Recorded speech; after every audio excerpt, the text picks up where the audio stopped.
Hello lovelies, welcome back to my channel. तो last part में हमने देखा था, उससे पहले जो कोई भी मेरे चैनल पे विजिट कर रहे हो प्लीज़ मेरे चैनल को सब्सक्राइब करो। स्टोरी लाइन अगर आप लोग को अच्छी लगती है तो प्लीज़ कमेंट्स करके मुझे ज़रूर से अप्रिसिएट करो एंड बताओ कि स्टोरी कैसी है। तो नेक्स्ट एपिसोड में आगे बढ़ते हैं। तो लास्ट पार्ट में हमने देखा था कि विंग जो होटल आया था और उसे साइन लेना था, जो कि उसके मैनेजर ने कहा हुआ था उसके डिपार्टमेंट का, तो उसे आना पड़ा था और उसे किसी काम से जाना पड़ गया था, इसी वजह से विंग आया हुआ था। वो ठड़के आदमी उसको ना एकदम हार्ड वाइन पिला देता है, जिसकी वजह से वो उसके ऊपर बेहोशी छाने लगती है। एंड देन बाद में उसका पीए उससे रेस्क्यू करके एक वहीं के होटल रूम में ले जा करके लिटा देता है जेंटली। एंड देन चक्कर काट रहा होता है। फिर वांग जी आता है, जो कि बाद में वो हांगन जुन का गेटअप लेकर के वो डॉक्टर के साथ जब बाहर निकल रहा था, तो विंग ने आंखें खोल के उसे देख लिया हुआ था कि ओ नो, ये तो माफिया किंग हांगन जुन है, और वो उसने उसे दोबारा से वही बचाया। उसके बाद वो जल्दी से अपने फ्रेंड्स को कॉल करता है, तो जी भी भाग के आती है और कहती है क्या हुआ विंग। फिर विंग ना चाहते हुए भी हर बात बता देता है। तो विंग को जी सजेस्ट करती है कि अगर वो बार बार तुम्हें रेस्क्यू करता है एंड देन तुम दोनों के बीच में अगर ऐसा कुछ रिलेशन बना है, तो तुम्हें अपने हस्बैंड को डाइवोर्स दे देना चाहिए एंड देन तुम्हें हांग वन जून से शादी कर लेनी चाहिए। तो वो विंग कहता है कि हाँ, माना कि मैंने अपने सौतेले भाई की जगह पे, स्टेप ब्रदर की जगह पे मैंने लांजान से शादी की है, बट मैं उसे लाइक करता हूँ और मैं अब उससे प्यार करने लगा हूँ। मैं उसे डाइवोर्स तो नहीं दे सकता, और अगर ऐसी नौबत आई तो अब देखा जाएगा, बट मैं उस हांगन से शादी नहीं कर सकता। तो जी आगे कंटिन्यू करते हुए कहती है, तुम्ही तो कहा ना कि वो तुम्हें बार बार रेस्क्यू करता है एंड बचाता है, और ये लव बाइट्स देखो तुम्हारे नेक पे, जो कि जब वो जा रहा था उठ के, तो विंग अनजाने में उसके हाथ को पकड़े हुए था, जिस वजह से वो जैसे उठ के जा रहा था ना, वापस से उसके ऊपर बम्प अप हो जाता है। फिर जो हवांग जी था वो पूरे उसके फेस पे किस करता है एंड देन उसके नेक जो विजिबल हो रही थी ना, तो वो आउट ऑफ कंट्रोल हो रहा था।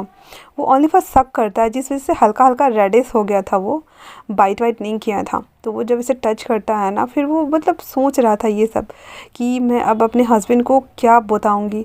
उसे बहुत पछतावा हो रहा था कि ये इंसान उसे बार बार बचा लेता है, बट वो लांजन से बहुत प्यार करता है और फिर वो लांजन को छोड़ नहीं सकता, क्योंकि जैसा भी है जो भी है, अभी वो उसका हस्बैंड है और वो उसके प्रति लॉयल ही रहेगा। वो बहुत डिफ़िकल्ट सिचुएशन में फंसा हुआ था, उसे समझ में नहीं आ रहा था कि उसे क्या करना चाहिए।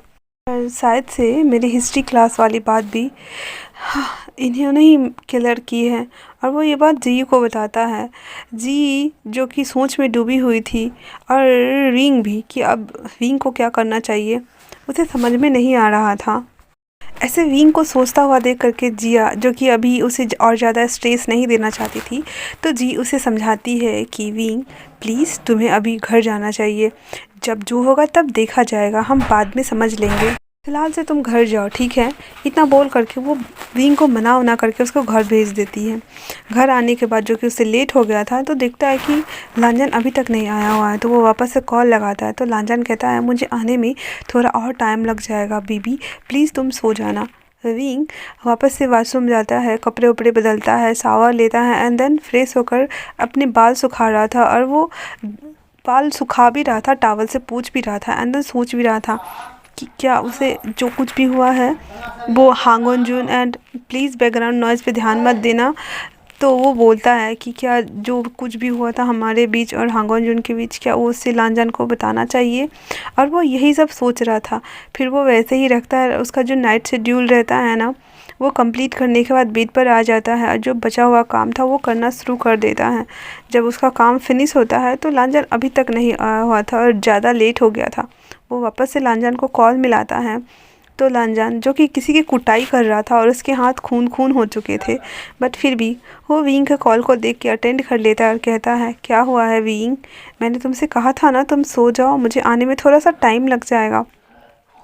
तो विंग कहता है कितना टाइम लगेगा लांजन, मुझे तुमसे बात करनी थी। तो लांजन कहता है कल कल करते हैं हम लोग बात, और मुझे ऑफिस में थोड़ा और काम है विंग, प्लीज़ सो जाओ, मेरा वेट मत करना, मैं जब आऊँगा तो मैं आ जाऊँगा ना, तो विंग कुछ भी नहीं कहता और कहता है अपना ध्यान रखना और बस प्लीज़ खाना खा लेना। इतना बोल करके वो कॉल कर देता है। जो कि लांजन कुटाई कर रहा था उसी को जिसने उसे विंग को पिलाया हुआ था, वो ठरकी आदमी, तो उसको कुटाई कर रहा था और पूछ रहा था कि किसने ये सब करने को कहा। तो वो कहता है किसी ने नहीं कहा मुझसे, बस वो थोड़ा अट्रैक्टिव लगा था इसी वजह से मैं उसके साथ वो सभी चीज़ें करना चाहता था। ये सुनकर को तो लांजन को और भी गुस्सा आता है, उसको घूंसे पे घूंसे बरसाया जा रहा था। इसका ये रौद्र रूप देख कर वो उस ठरकी आदमी के तो दिमाग ठिकाने आ ही गए थे, सभी चीज़ ठिकाने लग गए थे। उसकी अच्छी तरह से कुटाई करने के बाद लांजन अपने हैंड्स को वॉश कर रहा होता है। तभी उसका पीए आके बोलता है, क्योंकि जब वो किसी को कुटाई करता था ना तो वो लांजन और वांगजी के गेटअप में नहीं रहता था, वो हांगनजुन के गेटअप में रहता था। दोनों काम के लिए अलग अलग उसने पीए रखा हुआ था। तो वाकई बता देता है कि हमने जिसको कहा हुआ था ना अरेस्ट करने के लिए, उसमें से आधे से ज़्यादा लोगों को उन लोगों ने अरेस्ट कर भी लिया है और बाकी जो कुछ भी बचे हुए हैं ना वो लोग उन्हें कल कर लेंगे। तो हांगजन कहता है ठीक है, बट मुझे प्रॉपर रिपोर्ट चाहिए, अगर एक भी बचा तो मैं सबको मार डालूँगा। इतना बोल करके अब वो सब कुछ ठीक ठाक करके अपना कपड़ा चेंज करता है, नॉर्मल कपड़े को वेयर करता है एंड देन कार में आके बैठ जाता है। उसके बाद वो घर के लिए निकल आता है। जब वो घर आता है तो देखता है कि विंग एकदम पीसफुली सो रहा है। फिर वो आता है और जो कि उसने फूड खाया नहीं था वो फ्रिज में से जल्दी जल्दी जो कुछ भी उसे मिलता है वो ले करके खा लेता है। पानी वानी पी करके विंग के बगल में आकर के लेट जाता है, उसे अपनी बाहों के ऊपर लिटाता है और उसके पूरे बॉडी को अपने करीब खींचते हुए उसे होल्ड करके और दोनों को अच्छे से कंबल से कवर करके और सो रहा होता है। विंग जो कि गहरी नींद में डूबा हुआ था और वांगजी उसके फेस पे अपनी उंगलियों के से स्लाइड करता जा रहा था और सोच रहा था, मैं तुम्हें कल सभी चीज़ें बता दूंगा। हाँ, अब मैं और नहीं छुपा सकता अपनी आइडेंटिटी और मैं थक गया हूँ। विंग वांगजी और लांचन बनते वांगजी लांजन और हांगजून बनते बनते कम से कम तुम्हें तो पता होना चाहिए ना, और शायद से तुम जब बाद में तुम्हें पता चले तो तुम मुझे माफ़ भी ना करो। और यही सब सोच करके और जो लांजन था वो उसे फोर्स पे किस करता है एंड देन वो सो जाता है। नेक्स्ट डे दोनों उठते हैं और जो डेली का रूटीन था वो फॉलो करते हैं, देन ऑफिस चले जाते हैं। ऑफिस जाने के बाद लांजन एक अच्छे से 5 स्टार होटल में अपने लिए खुद और उसके लिए दोनों के लिए एक प्राइवेट वीआईपी रूम बुक करता है जहाँ उसने कैंडल डिनर का प्लान बनाया हुआ था। उसके बाद वो विंग को बोल देता है यहाँ आने के लिए। विंग तो पहले मतलब पूछता है कि क्या बात है लांजन, तो वो कहता है प्लीज़ तुम आ जाओ ना, क्योंकि आज जो लांजन था वो उसे प्रपोज करने वाला था। उन दोनों की ऐसी ऐसी शादी हो गई थी जो उसमें उसने विंग को वो लेने भी नहीं गया था, जो कि उसका खुद का आइडेंटिटी बदला हुआ था उसने, तो वो लेने नहीं गया था। विंग उसके घर आया था, तो एक तरह से ये वेडिंग प्रॉपर थी ही नहीं। तो वो सोच रहा था पहले वो उसे प्रपोज करेगा एंड देन वापस से उससे दोबारा शादी करेगा, तो इसीलिए उसने कैंडल लाइट डिनर का अरेंज किया हुआ था।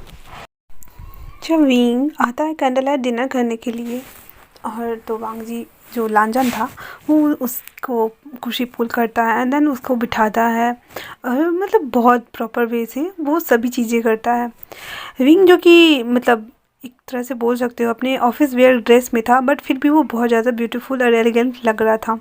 लांजन प्रॉपर सूट वूट पहन के आया हुआ था एंड देन बैठा हुआ था और जो फूड वूड था वो सभी चीज़ों को वो ऑर्डर कर देता है।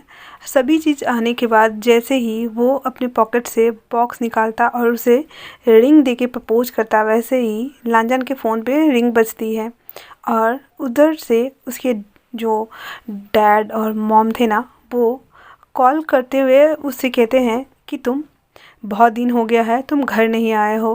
और उसके अंकल भी बैठे हुए थे, तो वो कहते हैं उसे अभी के अभी बोलो घर आने के लिए, बहुत इमरजेंसी है। इतना बोल करके फ़ोन रख दिया जाता है। अब जो कि लांजन विंग को प्रपोज करने वाला था बट वो नहीं करता, फिर वो थोड़ा देर बैठता है एंड देन विंग के साथ में वो नॉर्मली फूड एंजॉय करता है। विंग पूछता भी है कि वो उसे यहाँ इतने बड़े रेस्टोरेंट में क्यों लेके आया है, उसे इतने पैसे खर्च करने की ज़रूरत नहीं है।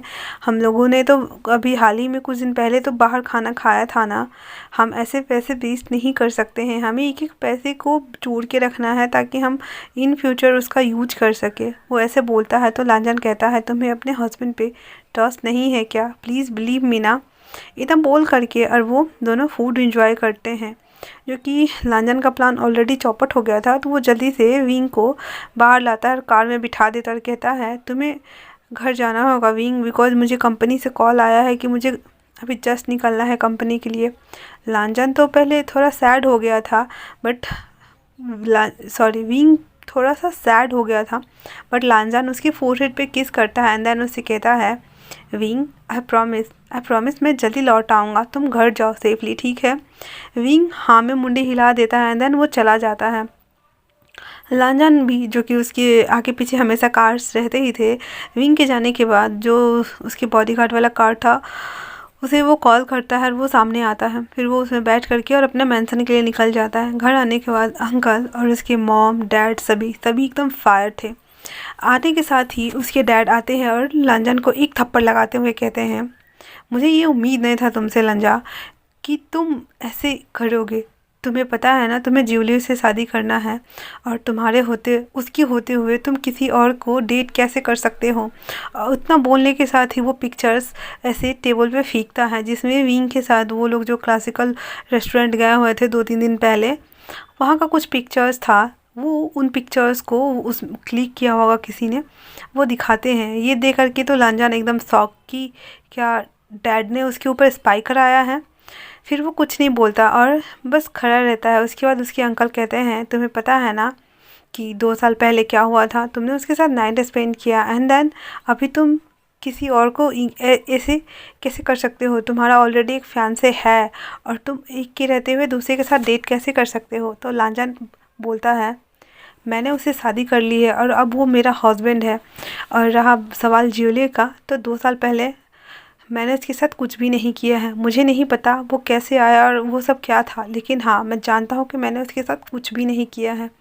ये सुन करके उसके अंकल चिल्लाते हैं वांग जी। लांजन जो कि कुछ भी नहीं बोल रहा था, उसके डैड वापस से बोलते हैं क्या तुम श्योर हो ना कि तो 2 साल पहले वो तुम्हारे साथ नहीं था, और अगर वो नहीं था तो फिर ये जो कोई भी है इसे घर लेके आओ। इतना बोल करके और वो अपने कमरे में चले जाते हैं। उसके अंकल भी उठ करके कमरे में चले जाते हैं। उसके जाने के बाद उसकी मॉम लांजन के पास आती है और कहती है तुम्हें पता है ना तुम क्या कर रहे हो लंजा। तो लांजन कहता है हाँ मॉम मुझे अच्छे से पता है कि मैं क्या कर रहा हूँ। रहा सवाल विंग का, तो वो बहुत अच्छा है मॉम और मैं उससे बहुत प्यार करता हूँ और मैं उसके अलावा किसी और से कभी शादी नहीं करूँगा। अगर आप लोग मुझे फोर्स भी करेंगे ना तब भी मैं नहीं करूँगा। तो उसकी मॉम कहती है मैं जानती हूँ, मुझे पता है और मैंने उसे देखा भी है, सच में वो बहुत प्यारा है। उससे मिलाने के लिए कब ला रहे हो हमें। तो लंजा कहता है अभी घर का माहौल ठीक नहीं है और मैं ऐसे सबके सामने नहीं आ सकता, इसलिए प्लीज़ थोड़ा सा और वेट कर लीजिए। इतना बोलता है और वो थोड़ा टाइम अपनी मॉम के साथ स्पेंड करता है। रात को 12 बजे के आसपास वो घर आया था तो देखता है कि विंग एकदम पीसफुली सो रहा है। वो आता है और उसके ऊपर कंबल अच्छे से कवर करते हुए कहता है विंग मेरी वजह से तुम्हें कितना कुछ झेलना पड़ रहा है ना, और मैं भी अब झूठ बोलते बोलते थक गया हूँ। कब वो दिन आएगा हाँ जब मैं अपनी सारी चीज़ें तुम्हें बता दूँगा, मुझे भी नहीं पता। इतना बोल करके वो विंग के बगल में जाकर के लेट जाता है एंड देन दोनों सो जाते हैं। अब नेक्स्ट डे विंग, जो कि उसने हांग वनजुन से प्रॉमिस किया था कि उसे डिनर पे इनवाइट करेगा और सभी चीज़ों को क्लियर करेगा, तो वो जिस क्लब में काम करता था तो वहाँ के ऑनर से वो फ़ोन नंबर निकलवाता है एंड देन उसे मैसेज कर देता है आने के लिए। तो ऑफिस से निकलने के बाद जब लंजा उसे लेने के लिए आया था तो वो बोल देता है किसी क्लाइंट्स के साथ में एक मीटिंग है और उसको जाना होगा। ऐसा बोल करके वो निकल जाता है लंजान के आने से पहले ही। और जबकि लंजान जब मैसेज रिसीव करता है कि उसे बुलाया है विंग ने ही, तो उसे थोड़ा सा आश्चर्य तो हुआ कि वो उसने झूठ बोल रहा है वो उससे, बट फिर भी उसे भी सभी चीज़ें क्लियर करना था ना। तो वो भी हांग वनजुन का गेटअप लेता है एंड देन वो विंग से मिलने के लिए आ जाता है, जो कि वो बहुत छोटा सा रेस्टोरेंट था। विंग इतना महंगा रेस्टोरेंट अफोर्ड नहीं कर सकता था। तो लंजान वहाँ आता है तो हांग वनजुन, तो उसे थोड़ा ऑकवर्ड तो लगता है कि विंग ने उससे बात करने के लिए इतना छोटा रेस्टोरेंट चुना, बट फिर भी उसे बात करना था। तो वो एक बॉक्स बने रहते हैं ना, तो एक पर्सनल जो रूम बोल सकते हो वहाँ पे दोनों बैठे हुए थे एंड देन उसने कुछ खास नहीं लाइट सा ही फूड ऑर्डर किया हुआ था जो विंग के बजट का हो। एंड देन वो उसका वेट कर रहा था। तभी हांग वनजुन वहाँ आता है तो देखता है कि ये कैसी जगह है, बट फिर भी उसे बात करना था उससे। तो वो आता है और विंग को बोलता है कि हाँ क्या बात है, तुमने मुझे बुलाया था। तो विंग उसे बैठने के लिए आमंत्रित करता है। देन वो बैठते हैं। फिर जो उसने फूड ऑर्डर किया था उसे बढ़ाते हुए कहता है वो थैंक यू, आपने कई बार मेरी जान बचाई और मुझे रेस्क्यू भी किया, बट सच कहूँ तो मैं आ, और फिर वो एक लंबी सांस लेता और पूछता है क्या क्या हमारे बीच उस रात को कुछ हुआ था क्या।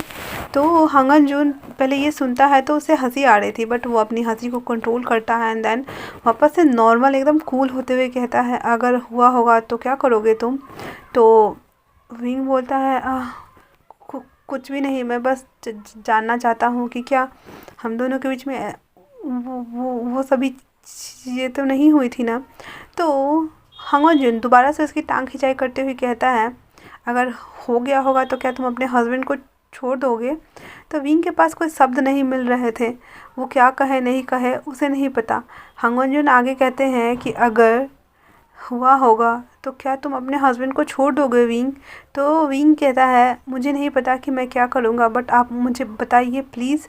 तो हांग वनजुन कह देता है हाँ हमारे बीच में वो सभी चीज़ें हुआ था। ये सुनकर तो विंग के पैरों तले ज़मीन ही निकल गई थी और वो एकदम सदमे में चला गया था। और मतलब अनबिलीवेबल लुक के साथ में वो सामने बैठे हांग वनजुन को देख रहा था। अब जब हांग वनजुन देखता है कि विंग थोड़ा ज़्यादा परेशान हो रहा है तो वो वापस से उसे कहता है मैं तुम्हें अपनाना चाहता हूँ विंग, तुम अपने पति को छोड़ दो और मेरे पास चले आओ। और ऐसा बोल करके हांग वनजुन जो था वो विंग के शोल्डर को ऐसे ग्रैब कर लेता है। तो विंग जो कि सदमे में था, जैसे ही हांग वनजुन ने उसे टच किया वो उसके हाथ को छुड़ाते हुए कहता है ये आप क्या कर रहे हैं। और इतना बोलने के साथ ही वो खड़ा हो जाता है और कहता है भले ही माना कि हमारे बीच में वो सभी चीज़ें हुआ, लेकिन मैं अपनी लंजा से बहुत बहुत प्यार करता हूँ और मैं उसे छोड़ नहीं सकता। मुझे नहीं पता कि क्या क्या सही है और क्या क्या गलत, बट मैं उसे और इतना बोल करके वो रोते हुए उस रेस्टोरेंट से बाहर निकल जाता है। उसको ऐसा रोते हुए जाते देख करके हांग वनजुन को बहुत बुरा आ रहा था और बहुत गुस्सा भी आ रहा था। वो उसके पीछे भागता है उसे बताने के लिए कि विंग मैं ही तुम्हारा हांग वनजुन हूँ और मैं ही तुम्हारा वांगजी हूँ, मैं ही तुम्हारा लांजान हूँ। जैसे ही बाहर आता है तो देखता है विंग गायब, न इधर है न इधर है, कहीं भी नहीं है। और जब देखता है कि वो गायब है तो वो बहुत डर गया था। फिर उसके फ़ोन पर एक अननोन मैसेज आता है और कहता है इस पते पे आने के लिए। विंग जैसे ही हांग वनजुन को वो एड्रेस मिलता है वो अपने सभी आदमियों को अलर्ट करता है और सबको बोलता है कि जल्दी से मुझे इसका एड्रेस निकाल के दो और इस फ़ोन को ट्रैक करो। जो कि विंग का फ़ोन किया जाता है और 1 घंटे का लोकेशन के बाद विंग का जो फ़ोन का ट्रैकर था वो ऑन नहीं, बल्कि विंग का फ़ोन ही बंद हो चुका था, तो वो ट्रैक नहीं कर पा रहा था। ऐसे करते करते पूरा रात बीत गया पर किसी को पता नहीं चला कि विंग आखिरकार गया कहाँ। और लंजा को इतना ज़्यादा टेंशन हो रहा था, वो बस रो नहीं रहा था पर उसकी हालत बद से बदतर होती जा रही थी और वो 1 सेकंड के लिए भी चैन से नहीं बैठा था। उसने अभी सभी दोस्तों को कॉल लगा दिया था, सबको उसने कॉल लगा दिया था। उसने लास्ट में डिटेक्टिव हाई क्वान को कॉल लगाया और बोला प्लीज़ हेल्प कीजिए मेरे हस्बैंड को मुझे ढूंढने में। अब पूरा रात बीत गया था, मॉर्निंग का 9 बज रहा था, बट अभी तक कोई खबर नहीं थी विंग का कि विंग आखिरकार चला कहाँ गया। और वो हर जगह ढूंढता है, पुराने पैलेस में, विंग के घर, हर जगह ढूंढता है पर उसे कोई क्लू नहीं मिल रहा था। हाई क्वान को ये काम सौंपा गया था तो वो रेस्टोरेंट से ले करके और यहाँ तक कि जितने भी सीसीटीवी फुटेज थे वो सभी चीज़ों को चेक करता है। तो वो जा कर के बताता है कि एक कार और 2 बॉयज उसका ना लगातार पीछा कर रहे थे कि वो कहाँ कहाँ जा रहा था। जब जो लांजान था उस दोनों बॉयज को देखते हैं तो उसकी ना मतलब उसको इतना ज़्यादा गुस्सा आ रहा था, वो सीधे से कॉल लगाता है जियोलियो को, तो उसका भी कॉल नहीं लग रहा था।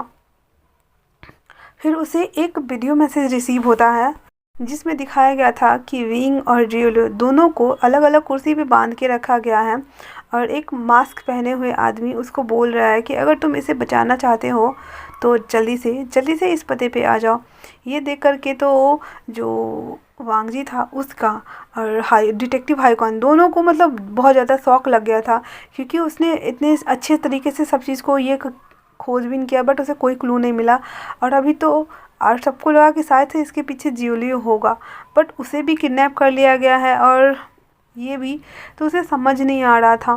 फिर वो जल्दी से वो अपने सभी आदमियों के साथ में और सभी हाईकॉन डिटेक्टिव हाईकॉन एंड वांग जी सब वहाँ पहुँचते हैं।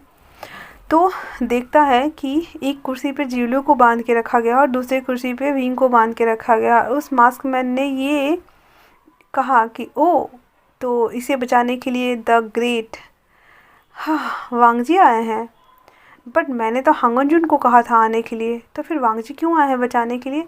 विंग जिसके समझ में बिल्कुल नहीं आ रहा था कि हांगन को तो वो जानता है कि हाँ वो माफिया से बिलोंग करता है, बट वांग जी कौन है ये वांग जी। विंग एकदम मतलब बिना उसको कुछ समझ में आ ही नहीं रहा था, तो वो एकदम सस्पेंस वाली निगाहों के साथ में वांग जी को देख रहा था। वांग जी कहता है तुम इसे छोड़ने की कितनी कीमत लोगे। तो वो मास्क मैन मुँह करते हुए कहता ओहो, किसे छोड़ना है पहले ये तो डिसाइड करो, क्या तुम अपने हस्बैंड को छोड़ना चाहते हो या फिर अपने फियांसे को, किसे छोड़ूं मैं, बताओ मुझे। तो लांजान जो था वो कहता है मेरे हस्बैंड को छोड़ो। तो फिर जो वो मास्क मैन था वो कहता अच्छा तो तुम्हारे कहने का मतलब है कि मतलब मैं तुम्हारे हस्बैंड को छोड़ दूँ, ठीक है ना, यही ना। तो तुम अपने हस्बैंड को बताओगे नहीं कि तुम वांग जी हो, ना कि यू ग्रुप की हायर। ये सुनकर के तो विंग के पैरों तले ज़मीन ही खिसक गई थी। वो मतलब इतना सख्ते में आ गया था कि आखिर यहाँ चल क्या रहा है। ये उसकी शादी तो लांजान से हुई ना, यू ग्रुप के हायर से, फिर ये वांग जी कौन है और फिर हांगन का इस सब से क्या लेना देना है। वो इतना ज़्यादा डिप्रेस्ड हो चुका था और वो छटपटा रहा था अपनी जगह से वो पूछने के लिए। तो जब ऐसा देखता है तो जो मास्क मैन था वो उसके मुंह पर से पट्टी हटा देता है और कहता है पूछ लो, अपने हस्बैंड से पूछ ही डालो आखिर यहाँ सब जब चल क्या रहा है। तो विंग एकदम अनबिलीवेबल लुक के साथ में वांग जी को देखता है एंड देन वापस से कहता है लंजा ये क्या कह रहा है और ये वांग जी कौन है और हांगन जुन को तुम कैसे जानते हो और मेरा दोस्त यहाँ क्या कर रहा है। ये सभी बातें वो एक साथ में ही पूछ लेता है। तो वांग जी उसे कहता है वी वी तुम मुझ पे ट्रस्ट करते हो ना, मुझे मौका दो, मैं सब कुछ बताऊंगा, पर अभी शांत रहना ठीक है, मैं तुम्हें यहाँ से रेस्क्यू कर लूँगा। तो वो मास्क मैन था वो वापस से विंग के कनपट्टी पे गन लगाते हुए कहता है ओके टाइम ओवर, अब डिसाइड करो कि तुम्हें किसे बचाना है, अपने फियांसे को या फिर इसे। तो जो जियोलियो था जगह पर से ना ऐसे कर रहा था, तो फिर वो जो मास्क मैन था वो फिर गन हटा लेता है एंड देन जियोलियो के मुंह पे जो टेप लगा हुआ था ना वो उसे हटा देता है। उसके बाद जियोलियो बोलना शुरू करता है वांग जी तुम्हें पता है ना 2 साल पहले तो तुम्हारे साथ मैंने नाइट स्पेंड किया था और मैं तुम्हारी रिस्पॉन्सिबिलिटी हूँ, तो तुम मेरे साथ ऐसे कैसे कर सकते हो, तुम अपने हस्बैंड को कैसे चूज़ कर सकते हो मेरे ऊपर। मैं सभी को बता दूंगा कि तुम मेरे साथ चीट कर रहे हो सबको। तो वांग जी कहता है शट अप, मैं जानता हूँ कि 2 साल पहले जो कुछ भी हुआ था उस होटल रूम में वहाँ तुम नहीं थे और कौन था मुझे नहीं पता। इतना सुनना था कि जो जियोलियो था वो मॉक करते हुए कहता है हाँ अच्छा, तो तुम्हें पता चल गया, तुमने पता लगा लिया, मुझे यकीन नहीं होता, तुम्हें बेवकूफ़ बनाना कितना आसान था ना। तो वांग जी को बहुत गुस्सा आ रहा था और उसकी ओर बढ़ रहा था, तो वो मास्क में ना गन पॉइंट कर देता है वांग जी की तरफ। तो वांग जी अपनी ही जगह पे स्टिफ खड़ा रह जाता है। फिर से जियोलियो मुँह करते हुए कहता है वैसे मेरा प्लान तो वर्क कर गया, मुझे नहीं लगा था कि तुम बिलीव कर लोगे, बट तुम्हारे फैमिली वालों ने तो बिलीव कर लिया ना कि मैं ही था। और तुम्हें एक इंटरेस्टिंग बात बताऊँ क्या वांग जी, उस रात उस होटल रूम में और कोई नहीं बल्कि मेरा स्टूपिड दोस्त ये विंग ही था। इतना सुनना था कि वो जो गन पॉइंट किए हुए था ना पर्सन, उसकी तो मतलब सांसें ही अटक गई और वो भी मास्क के अंदर से कहता क्या विंग था, ऐसा कैसे हो सकता है। और फिर वो विंग को देख रहा था और जियोलो को देख रहा था। तो जियोलो वापस से हंसते हुए कहता है, हाँ यही था, और उस रात जो कुछ भी हुआ था ना तुम दोनों के बीच में, वो ओनली फॉर तुम दोनों को ही पता होगा, है ना विंग। ऐसा बोलता है विंग, जिसकी आंखों में आंसू आ गए हुए थे। वो ऑलरेडी गिल्ट में भरा हुआ था कि वो बताएगा कि उसने हांगन जून के साथ नाइट भी स्पेंड कर लिया, वो स्ट्रेंजर के साथ भी स्पेंड कर लिया, मतलब वो अब किसी तरह से प्योर नहीं है। वो अपनी नज़रों को नीचे किए हुए था। तभी वो मास्क मैन कहता है, बस बहुत हुआ मेलोड्रामा, सब खत्म करो। और इतना बोल करके वो विंग के कनपट्टी पे ना गन तान देता है, और जैसे ही वो शूट करने वाला था ना, वैसे ही वांग जी पीछे से अपने जो बैग में उसने गन रखा हुआ था वहाँ से गन निकालता है, और देखता है कि जैसे ही वो पुट ऑन करने वाला है बुलेट उसके खोपड़ी में, वैसे ही उसके हाथ पे मारता है, जो कि बुलेट छू के निकली थी बट लगी तो थी सॉलिड। फिर वो उसकी बुलेट छूट जाती है और विंग अपनी आंखें बंद कर लेता है, और वो मास्क में एकदम दर्द में चिल्लाते हुए दूर गिरता है। और जियोली को लगा शायद से ये तो गया, बट जब बाद में कुछ सेकंड बाद वो अपनी आंखें खोलता है तो देखता है, ओह मैं तो सही सलामत बच गया।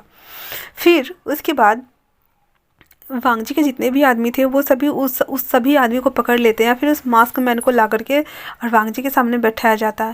वांग जी जो कि अभी एकदम हॉरिबल मोड में पहुंच गया था, उसे एक पंच मारता है और दौड़ के विंग के पास जाता है। फिर उसको जो बांध रखा था उसको खोलता है और उसे गले लगाते हुए कहता है, क्या क्या क्या तुम ठीक हो ना, तुम ठीक हो विंग, मेरी तरफ देखो प्लीज़ प्लीज़, मुझे मुझे देखो ना प्लीज़। तो विंग कहता है, लंजा मुझे तुमसे सभी चीज़ों का एक्सप्लेनेशन चाहिए और मुझे तुम्हें कुछ बताना भी है। तो लंजन कहता है, बाद में, पहले हम इससे निपट ले। फिर वो अपने साथ ले आकर के अपने बगल में खड़ा करता है, देन कुर्सी पे बैठते हुए कहता है, तुम हो कौन। तो वो हंस रहा था पागलों की तरह। फिर वो अपने एक आदमी को बोलता है, इसका मास्क उतारो। जब मास्क उतारते हैं तो विंग वांग जी सभी शॉक, और वो कहता है, आचेंग। अब उसके मुंह से सुनकर जो जियांगचेंग था वो कहता, हाँ मैं। तुम्हें क्या लगा, तुम इतना अमीर होना डिजर्व करते हो, तुम हमारे फैमिली में आना डिजर्व नहीं करते, तुम तो मेरे भाई बनना भी डिजर्व नहीं करते, तुम कुछ भी डिजर्व नहीं करते। बाबा हमेशा से तुम्हें मानते थे, सीजिए तुम्हें चाहती थी, ओनली फॉर मॉम ही मुझ पे बिलीव करती थी। बट जब से मॉम को पता चला है कि तुम द ग्रेट वांग जी के हस्बैंड हो, तब से मॉम ने मुझे किसी लायक छोड़ा ही नहीं, कुछ समझती ही नहीं है। मुझे हमेशा सुनाती रहती है, क्योंकि तुमने चूहे ग्रुप के हार से भी शादी कर लिया, तुम इसके साथ भी रह रहे हो, तुम्हारे तो मज़े ही मज़े हैं नवीन। मुझे मॉम ने कहा कि मैं ये डिजर्व नहीं करता, क्योंकि मैं तुमसे जेलिस हूँ। हाँ हूँ मैं जेलिस, तुम मुझसे अच्छा डिजर्व, बेटर डिजर्व नहीं करते विंग, नहीं करते। ऐसा बोल करके वो विंग की ओर झपट्टा मारता है ताकि वो उसे मार सके। तभी जो उसके सपोनेंट्स ने आचिंग को पकड़ा हुआ था उसे अच्छे से बिठा देते हैं और फिर उसे बो डाउन कराए हुए थे। तो वांग जी कहता है, अच्छा तो ये बात है, ठीक है फिर ऐसा ही है। और ऐसा बोल करके वो गन पॉइंट करता है। तो विंग कहता है, नहीं नहीं लंजन, प्लीज़ प्लीज़ मत मारना इसे, ये मेरा भाई है, भले ही ये मुझसे नफरत करता है, बट ये है तो मेरा भाई ना, प्लीज़ प्लीज़ प्लीज़ प्लीज़ लंजन प्लीज़। और ऐसा बोल करके वो रोने लगता है। तो लंजन गन हटा लेता है और विंग की ओर देखता है। विंग फिर आचेंग के पास आता है और नीचे बैठता है, फिर उसकी गालों पे हाथ रखता है। तो आचेंग अपना मुंह फेर लेता है और कहता है, दिखावा बंद करो दिखावा करना तुम। तो विंग रोते हुए कहता है, आचेंग मैं कभी भी तुम्हारी फैमिली में नहीं आना चाहता था। डैड लेके आए थे ना मुझे, मैं फिर भी नहीं आना चाहता था। मैं तुम्हारे बीच नहीं आना चाहता था, मैं तुम्हारी खुशियों को नहीं छीनना चाहता था, मैं तुमसे कुछ भी नहीं लेना चाहता था। तुम्हारी जगह पे तो मुझे उससे शादी करनी पड़ी ना। ये मेरा शायद से डेस्टिनी था, बट अगर तुमने एक बार मुझसे कहा होता तो मैं शायद। तो लांग जी कहता है, विंग सोचना भी मत। और ऐसा बोल करके वो खींच लेता है विंग को और अपनी गोद में बैठा लेता है, और फिर उसे पॉइंट करते हुए कहता है गन से, अगर तुमने ऐसा सोचा ना तो मैं तुम्हें मार डालूंगा और मैं खुद भी मर जाऊंगा, याद रखना तुम। तो विंग कहता है, लंजन मुझे उससे बात करनी है प्लीज़।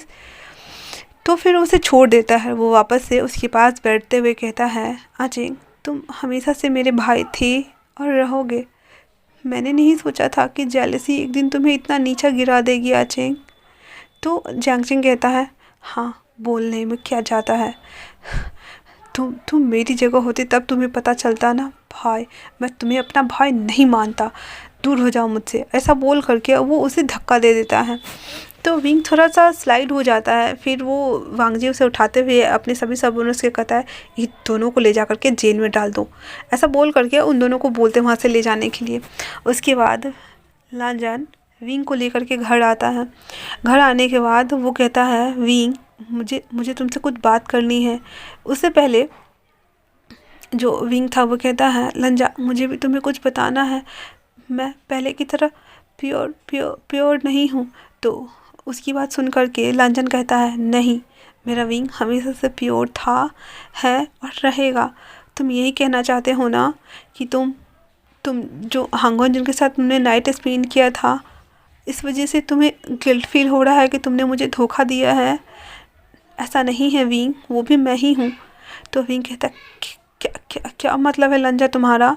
तो फिर लंजन वो मास्क निकालता है अपने पॉकेट से और फिर वो बांध के दिखाता है।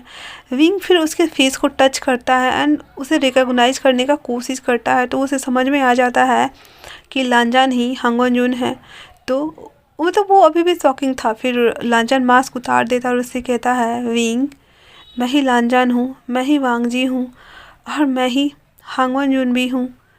मैंने ये गेटअप लिया है क्योंकि मुझे अपने बिजनेस फील्ड में बहुत से बुरे लोगों को निपटारा करना होता है और अगर मैं ऐसा नहीं करूँगा तो फिर वो काम नहीं चल सकता है और मैं चाहते हुए भी अब इससे बैक नहीं हो सकता। इसी वजह से मेरे बहुत सारे दुश्मन बन गए थे, जिस वजह से मुझे ये गेटअप लेना पड़ा और इस फील्ड में उतरना पड़ा। ऐसे तो मैं एक्चुअली में लाइन्स हायर हूँ और मेरा नाम लानवांग जी है, बट सच कहूँ तो मैं तो ओनली फॉर तुम्हारा लंजा हूँ ना विंग। बट विंग एकदम जो शौक में था। तो वो कहता है, बट मेरी शादी तो छुए ग्रुप्स के हायर के साथ में हुई ना, छूलैन के साथ में। तो कहता है, छूलैन नहीं, छुरियू के साथ में तुम्हारी शादी होने वाली थी। और फिर वो अपना फ़ोन निकालता और पिक्चर दिखाता और कहता है, तुम्हारा होने वाला हस्बैंड ये है। तो फिर जब ये देखता है विंग तो वो शौक और कहता है, लंजान ये तो कहता है, हाँ ये वही है ना। मैं जानता हूँ ये वही है, बट अब वो यहाँ नहीं है और वो अब्रॉड चला गया है। उसने मुझे अपनी पहचान दी बिकॉज उसकी बैंक पूरी तरह से बैंकरप्ट हो गई थी, उसकी कंपनी डूब गई थी। वो उसके सभी शेयर्स मैंने ख़रीद लिए और मैंने उसकी हेल्प की और वो चला गया। क्योंकि जब जो वो, हाँ, ये 2 साल पहले जो क्या बोलते हैं उसको, वो विंग भागा था ना और होटल रूम से रात के टाइम में, तो एक कार से टकरा गया था। तो फिर वो जिस कार से टकराया था ना, उस कार में वही पर्सन था जिससे विंग की शादी, आई मीन चूहे ग्रुप का जो हायर था उससे वही था। तो जब टकराया था तो विंग बेहोश हो गया था, तो उसे वो हॉस्पिटल लेके गया। तो बाद में पता चला कि इसके साथ ज़बरदस्ती किया गया है। तो वो डॉक्टर से उसका ट्रीटमेंट कराता है, 3-4 दिन तक केयर करता है। तो उससे अच्छी बॉन्डिंग हो गई थी।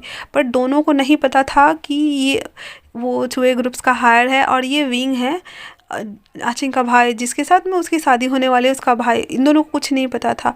फिर कुछ दिन बाद कांटेक्ट के बाद ये दोनों थोड़े कभी कभी मिलते थे और बात करते थे, बट ऐसा इन दोनों के बीच में कोई सिनेरियो बना नहीं था। और फिर जब शादी होने वाला था उससे 6 महीने पहले ही उसकी कंपनी पूरी तरह से तहस नहस होना शुरू हो गया और वो मतलब हर चीज़ को इकट्ठा करने में लगा हुआ था। तब जाकर के वो वांगजी से मिला था और उसने हेल्प मांगी थी। तो वांगजी ने उससे कहा था कि मैं हेल्प करूँगा एक ही शर्त पे, जब तुम अपनी आइडेंटिटी मुझे दोगे और जो कुछ भी तुम्हें बिलोंग करता वो मेरा होने वाला है। तो वो मान गया था और वो अब्रॉड चला गया था। इस वजह से वो इन दोनों को जानता है। तो कन्फ्यूजन ख़त्म। अब नेक्स्ट आगे। तो वो शॉकिंगली देख रहे थे और लांजान विंग को गले लगा लेता है और कहता है, विंग तुम ऐसा मत सोचना कि तुम कभी भी डर्टी हो या फिर तुम इम्प्योर हो, तुम हमेशा से मेरे लिए प्योर थे। क्या तुम अपने लांजान को माफ़ कर दोगे? भले ही मुझे पूरी दुनिया हांगवन जून, वांगजी या व्हाटएवर कुछ भी कह के पुकारे, मैं तुम्हारे लिए लांजा हूँ नवीन। और ये सभी चीज़ें मेरा है, ना कि किसी और का, जिसे भी तुम्हारा पूरा हक है। तो विंग उसे ऐसे क्यों नहीं मारते हुए कहता है, तुम बहुत बुरे हो लंजा, तुमने मुझे पहले क्यों नहीं बताया? मुझे धोखा देते आ रहे थे और अगर मैं तो तुम्हें छोड़ के जाने का सोच रहा था। अगर मैं तुम्हें छोड़ के चला जाता तो ऐसा बोल ही रहा था, तो वांग जी जो हक किए हुए था वो हक ब्रेक करता है एंड देन उसे किस करना स्टार्ट कर देता है। वो उसके लिप्स को, दोनों अपर एंड लोअर लिप्स को सक करते जा रहा था, उसके टंग को भी और उसके लोअर और अपर लिप्स को भी सक करते जा रहा था, करते जा रहा था। विंग जो कि उसे धक्का दे रहा था और कुछ कुछ बोलने का ट्राई कर रहा था, पर वांग जी उसे बोलने कहाँ दे रहा था। उसे वैसे ही किस करते करते हॉल से बेडरूम में लेकर के जाता है ऊपर एंड देन बेड पे बिठाते हुए, और फिर उसे कंटिन्यू किस कर रहा था। उसके बाद किस ब्रेक करते हुए उसे कहता है, याद रखना तुम ओनली फॉर मेरे हो, किसी और के नहीं हो। मैं तो तुम्हें फर्स्ट नाइट को ही बताने वाला था सभी चीज़ें, बट तुम इतने क्यूट थे कि मैं अपने आप को रोक ही नहीं पाया तुम्हारे करीब आने से। तो मैं बताता क्या, और अभी अभी मैं अपना कंट्रोल खोता जा रहा हूँ। इतना बोलने के साथ ही वो अपने लिप्स को वापस से विंग के लिप्स के साथ जोड़ के उसे पैशनेटली एंड डिपेंड किस करना शुरू कर देता है। उसके बाद उन दोनों की वापस से हॉट एक्टिविटी शुरू हो जाती है और वो दोनों एक दूसरे को वैसे ही कडल करते हुए सो जाते हैं। नेक्स्ट डे मॉर्निंग में उसकी मॉम का वापस से कॉल आता है और कहती है, लंजा क्या तुम अपने हस्बैंड को मेरे पास लेकर के नहीं आओगे? तो लंजन कहता है, मॉम उससे पहले बहुत चीज़ों को क्लियर करना है मुझे। और ऐसा बोल करके वो फ़ोन रख देता है, जो कि विंग किचन में खाना बना रहा था लांजन के लिए, और वो बात कर रहा था। तो जब लांजन उठा के ला रहा था तो कहता है, क्या हुआ लंजा? तो लांजन कहता है, कुछ भी नहीं हुआ विंग। इतना बोल करके वो विंग को अपनी गोद में ले लेता है एंड देन एक दूसरे को दोनों फीड कराते हैं और फिर अपने अपने डेस्टिनेशन के लिए निकल जाते हैं। लेकिन इस बार लांजन लांजन के गेटअप में नहीं बल्कि वांग जी के गेटअप में सूट बूट पहना हुआ था और प्रॉपर कपड़े उसने पहने हुए थे, और विंग जो नॉर्मल क्लॉथ होते हैं एम्प्लॉय वाले उसने वैसा वेयर किया हुआ था। और इस बार लंजन कोई मामूली सी कार में नहीं, किसी ड्राइवर की कार में नहीं, बल्कि वो खुद की कार में विंग को बैठाता है। वो भी बीच वाले सीट पे दोनों बैठते हैं, और जब वो ऑफिस के बाहर उतरता है, जो कि वो ऑलरेडी कंपनी के हायर की कार होगी, तो जाहिर सी बात है सभी लोग तो देखेंगे ही ना। तो जब दोनों कार वहाँ पे रुकती है, तो कार का जैसे ही डोर ओपन होता है तो पहले वांग जी बाहर निकलता है, फिर वो हाथ देता है और विंग को बाहर निकालता है। ये देख करके तो कंपनी के सभी लोग एकदम दंग थे कि ये क्या देख लिया भाई साहब, प्रभु। विंग जो कि एकदम लोअर रैंक का एक मामूली सा एम्प्लॉय है, जिसने अभी जस्ट काम करना शुरू किया है, वो इस कंपनी के सीईओ के साथ में क्या कर रहा है। वो विंग को अपने बाहों में होल्ड किए हुए उसे लेके अपने प्राइवेट एलिवेटर से ऊपर आता है, और इस बार वो सीधे अपनी ऑफिस में नहीं बल्कि वो विंग को छोड़ने के लिए उसके डेस्क तक भी जाता है। और सभी लोगों जब ऐसे उसे घूर घूर कर देख रहे थे, तो वो विंग के फोरहेड पर किस करता है एंड देन उसे अपना काम करो विंग, इतना बोल करके वो अपने ऑफिस में चला आता है। उसके जाने के बाद विंग मुस्कुरा रहा था और बैठा हुआ था। तो जो मैनेजर थे और एक दो लोग जो उसे जेलसी रखते थे, वो आके उससे कहता है, तुम्हें तुम्हें तुम्हें सर ने किस क्यों किया? तो विंग कहता है, बिकॉज वो मेरा हस्बैंड है। ये सुनकर तो सभी के तो क्या एकदम शॉकिंग वाले टोन निकलते हैं और वो सब मुंह फाड़ के देख रहे होते हैं। तो विंग कहता है, हाँ वो मेरा हस्बैंड है। तो किसी को बिलीव नहीं हो रहा था। तो विंग कहता है, सबको बहुत जल्द बिलीव हो जाएगा, और इतना बोल करके वो वापस अपने काम करने में लग जाता है। अब ऐसे ही करके वो 2-3 दिन बीत गए थे, जो कि उसकी मॉम ने कहा हुआ था। तो विंग को तो लेके जाना ही था, और उसकी मॉम रोज़ एक बार कॉल करके वांग जी को बोलती ही थी कि विंग को लेकर के घर आओ। ना चाहते हुए भी वांग जी वीकेंड के लास्ट में विंग को लेकर के घर जाता है। पहले तो उसकी मॉम, डैड और उसके अंकल तीनों एक टुक 10 मिनट तक लगातार विंग को घूरते रहते हैं। विंग जो कि मतलब उसने शर्ट्स पहना हुआ था चॉकलेट कलर का, वाइट जीन्स पहना हुआ था, और उसके ऊपर से उसने स्वेटर डाला हुआ था, तो वो बहुत क्यूट लग रहा था और बहुत ब्यूटीफुल भी लग रहा था। तो पहले तो वो तीनों उसे भरमन घूर लेते हैं, और घूरने के बाद कहते हैं, उसकी मॉम कहती है, वांग जी क्या क्या सच में ये तुम्हारा हस्बैंड है? तो वांग जी कहता है, यस मॉम यही मेरा हस्बैंड है। तो वो जो उसकी मॉम थी वो कहती है, सच में ये कितना क्यूट और ब्यूटीफुल है वांग जी। तो वांग जी कहता है, यस मॉम आप पिछले 10 मिनट से कितनी बार बोल चुकी है, आपको याद भी है? तो उसकी मम कहती मुझे नहीं पता, पर ये सच में बहुत बहुत क्यूट है। उसके डैड वापस से गला साफ करते हुए कहते तो तुमने क्या कहा, तुम जियांग फैनमैन के बेटे हो? तो विंग कहता है हाँ, मैं जियांग फैनमैन का बेटा हूँ, बट मेरी मॉम इस दुनिया में नहीं है। तो फिर जो उसके अंकल थे वो कहते हैं तुम्हारी मॉम कौन है? तो वो बोलती है मेरी मॉम का नाम वी चांग से है। तो वो जैसे ही सुनता है तो वो कहता है क्या क्या, तो तुम चांगसे के बेटे हो? तो विंग कहता है हाँ हाँ, मैं चांगसे का बेटा हूँ, पर मेरी मॉम की डेथ हो चुकी है। तो उसके अंकल आते हैं और विंग को एक ही झटके में उठा करके और गले लगा लेते हैं। ये देख करके तो वांग जी की मॉम डैड सभी शॉक। और मतलब ये पहली बार था कि उसका भाई और वांग जी के अंकल मतलब ऐसे किसी को गले लगा रहे हैं। और वो गले लगाते ही कहते हैं मुझे माफ़ कर दो, मुझे नहीं पता था कि तुम चांगसे के बेटे हो, मुझे माफ़ कर दो, मुझे माफ़ कर दो, इतने दिनों टाइम तुम मिले हो। तो विंग एकदम नर्वस था, तो वो कहता है हाँ हाँ ठीक ठीक है, मैं आपको माफ़ करता हूँ। फिर ऐसा बोल करके वो विंग के फोरहेड पर किस करता और फिर अपने भाई को बोलता है गगा गगा, ये चांगसे का बेटा है, देखिए ना ये चांगसे का बेटा है। वांग जी तुमने बहुत अच्छा काम किया कि तुमने विंग से शादी कर ली। तुमने विंग से, और इतना बोल करके वो रोने लगते हैं। तो वांग जी के डैड उठते हैं और कहते हैं खिरैन तुम शांत हो जाओ, प्लीज़ शांत हो जाओ। पर जो उसका भाई था वो रो ही जा रहा था और कहता है गगा गगा, ये चांगसे का बेटा है, देखिए ना। तो वो कहता है हाँ, और आज के बाद ये तुम्हारा भी बेटा है। मुझे बहुत खुशी हुई विंग कि तुम विंग वांग जी के लाइफ में आए। विंग जो कि कुछ भी समझ में नहीं आ रहा था। तो फिर उसकी मॉम कहती है चांगसे तुम्हारी मॉम को अंकल किरण अंकल वो पसंद करते थे, बट तुम्हारी मॉम ने उससे शादी कर ली और शादी के 2 साल बाद ही तुम्हारी मॉम की तुम्हें जन्म देने के टाइम पे शायद से डेथ हो गई ना विंग? तो विंग कहता है हाँ हाँ शायद से। तो कहता है हाँ ये बात हमें पता चली थी, बट हमें ये पता नहीं था कि उन्होंने किससे शादी की थी। आई एम सॉरी, हम लोगों ने कभी ट्राई भी नहीं किया और ये बात मुझे लगभग 7-8 साल बाद पता चली थी। जब मुझे पता चला था तो मैंने तुम्हें ढूंढने के ट्राई किया था, एवन किरण ने भी, बट तुम नहीं मिले हमें। I am sorry wing, but destiny देखो कि तुम्हें वांग जी के हस्बैंड के रूप में चुना गया और तुम वापस से हमारी लाइफ में आ गए। आई एम सो हैप्पी कि तुम हमारी लाइफ में वापस आ गए विंग। इतना बोल करके उसकी मॉम डैड वो दोनों भी उठते हैं और विंग को गले लगा लेते हैं। विंग को जो एक वार्मनेस चाहिए था एक फैमिली के तौर पर, मैडम यू ने कभी उन्हें नहीं दिया था। वांग जी की मॉम ने जब उसे गले लगाया तो उसे बहुत अच्छा लगता है, तो वो रोने लगता है। तो किरण कहते हैं तुम रो क्यों रहे हो? तुम मेरे बेटे हो ना, तुम आज के बाद कभी नहीं रोगे, ठीक है ना?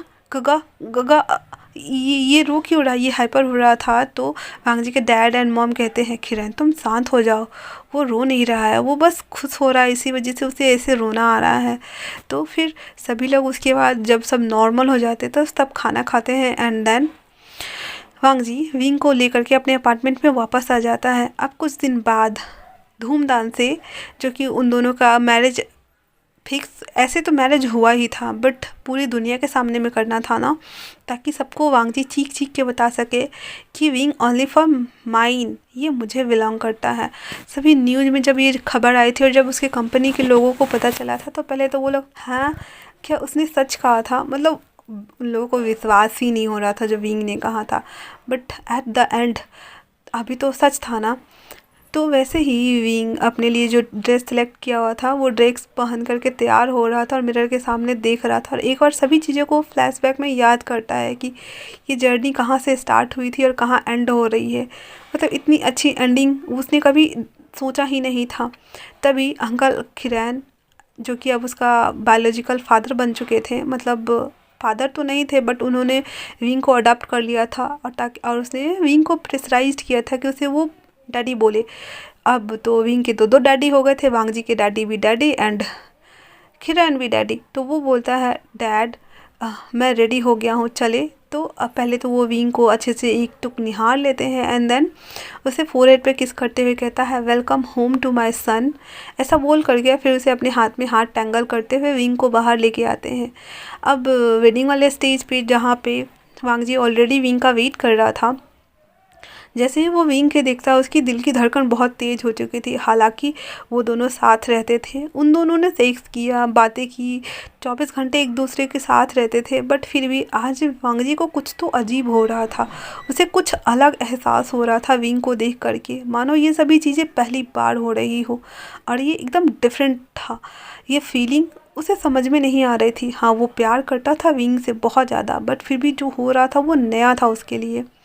विंग आता है तो जो उसके अंकल थे विंग का हाथ वांग जी के हाथ में देते हैं और कहते हैं, मेरे बेटे का ख्याल रखना वांग जी, वरना मैं तुम्हें पनिश करूँगा। तो वांग जी कहता है, अंकल आप भी ना।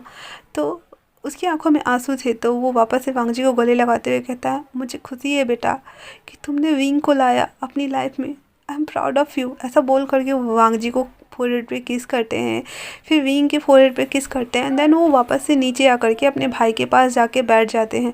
वो रो रहे थे तो वांग जी की मॉम किरण के हाथों को अपने हाथ में लेते हुए कहता है, किरण तुम कितना बच्चों की तरह रोते हो। तो किरण कहता है, गगा देखिए ना सिस्टर इन लॉ क्या कह रही हैं। तो उसका भाई कहता है, वो सही तो कह रही है, तुम बच्चे की तरह रो रहे हो। ऐसा बोल करके वो अपने भाई को गले लगा लेता है और सोब कर रहा होता है। कहता है, शादी इंजॉय करो वरना तुम रोते ही रह जाओगे। फिर बाद में नहीं कहना गगा मैंने शादी नहीं देखा। ऐसे बोल करके वो तीनों हंसते हैं, देन स्टेज की तरफ देखते हैं। प्रीस्ट जो कि हेवन अर्थ एल्डर सभी को बो करके लास्ट में उन दोनों को एक दूसरे के सामने बो करने को कहते हैं एंड देन किस करके इस शादी को लॉक करने के लिए कहा जाता है। वांग जी जिसकी दिल की धड़कन बढ़ी हुई थी और विंग का भी हालत कुछ ऐसा ही था। हालांकि वो दोनों साथ थे बट फिर भी ये नयापन उन लोगों को अच्छा लग रहा था।